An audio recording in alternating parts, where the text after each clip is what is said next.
भाग 1 प्रस्तावना. नमस्कार मित्रांनो, आज आपण जाणून घेणार आहोत आपल्या संस्कृतीतील एक अत्यंत महत्त्वाचा आणि गौरवशाली सण दसरा म्हणजेच विजयादशमी.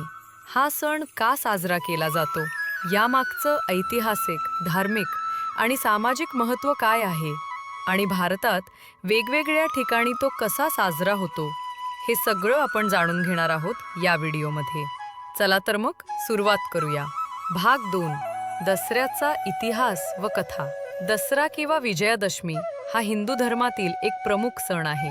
विजयादशमी या शब्दाचा अर्थच आहे 10व्या दिवशी मिळालेला विजय. या सणामागे 2 प्रमुख धार्मिक कथा आहेत. एक रामायणामधील कथा. श्रीरामांनी रावणाचा वध याच दिवशी केला होता. रावण एक बलाढ्य राक्षस राजा, ज्याने सीतेचे अपहरण केले होते. श्रीरामांनी 9 दिवस युद्ध करून 10व्या दिवशी रावणाचा पराभव केला. म्हणून हा दिवस चांगल्याचा वाईटावर विजय म्हणून ओळखला जातो. 2 महिषासुर मर्दिनी देवी दुर्गा. दुसरी कथा आहे देवी दुर्गेची. महिषासुर नावाच्या असुराचा वध देवीने 9 दिवसांच्या युद्धानंतर 10व्या दिवशी केला. म्हणून नवरात्र ही 9 दिवसांची देवीची पूजा आणि 10वा दिवस विजयादशमी, विजयाचा दिवस मानला जातो.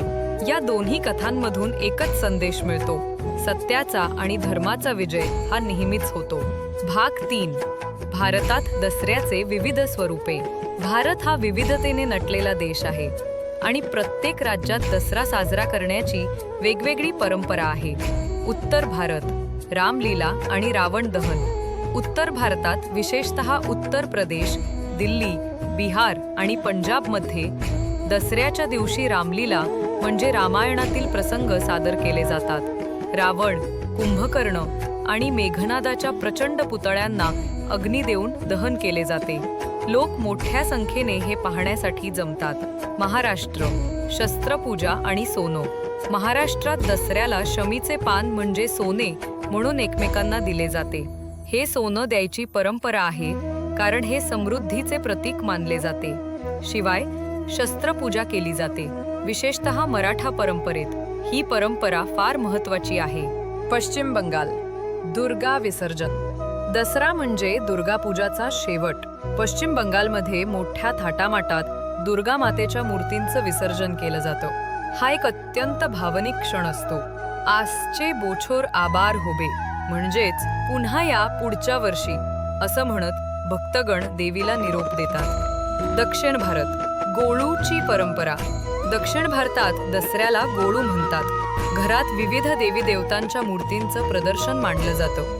स्त्रिया एकमेकींना हळदी कुंकवाचं निमंत्रण देतात आणि प्रसाद वाटतात. म्हैसूरचा दसरा शाही थाटात साजरा होणारा उत्सव. कर्नाटकमधील म्हैसूरचा दसरा हा भारतातील सर्वात प्रसिद्ध उत्सवांपैकी एक आहे.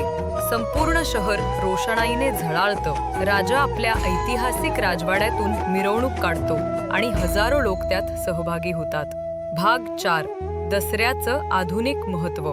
आजच्या आधुनिक युगात देखील दसऱ्याचं महत्त्व कमी झालेलं नाही. शाळा, ऑफिसेसमध्ये सन्मान, शौर्य आणि प्रामाणिकपणाचं प्रतीक म्हणून हा सण साजरा होतो. अनेक जण या दिवशी नवीन कामाची सुरुवात करतात. नवीन वस्तू खरेदी करतात. गाडी, घर, व्यवसाय, कारण हा दिवस शुभ मानला जातो. भाग 5 दसऱ्याचे सामाजिक संदेश. दसऱ्यामधून आपल्याला अनेक सामाजिक संदेश मिळतात. चांगल्या विचारांचा विजय होतोच. वाईटावर मात करणं शक्य आहे जर आपण ठाम राहिलो. सामूहिक एकता आणि संस्कृतीचं स्मरण हे देखील ह्या सणाचं वैशिष्ट्य आहे. आणि सर्वात महत्त्वाचं, वाढत्या नफरत, विषमतांवर आपल्याला प्रेम, करुणा आणि सत्याचं अस्त्र उचलावं लागतं. भाग 6 समारोप. मित्रांनो, दसरा हा सण म्हणजे फक्त दिव्यांची रोषणाई नाही, तर अंतर्मनातल्या अंधारावर मिळवलेला विजय आहे. चला, या विजयादशमीला आपण ठरवू स्वतःमधल्या रावणाला जाळायचं आणि चांगुलपणाचा मार्ग स्वीकारायचा. जर तुम्हाला हा व्हिडिओ आवडला असेल तर नक्की लाईक करा, शेअर करा आणि सबस्क्राईब करा. आणि कॉमेंटमध्ये जरूर सांगा तुमच्या गावात दसरा कसा साजरा होतो.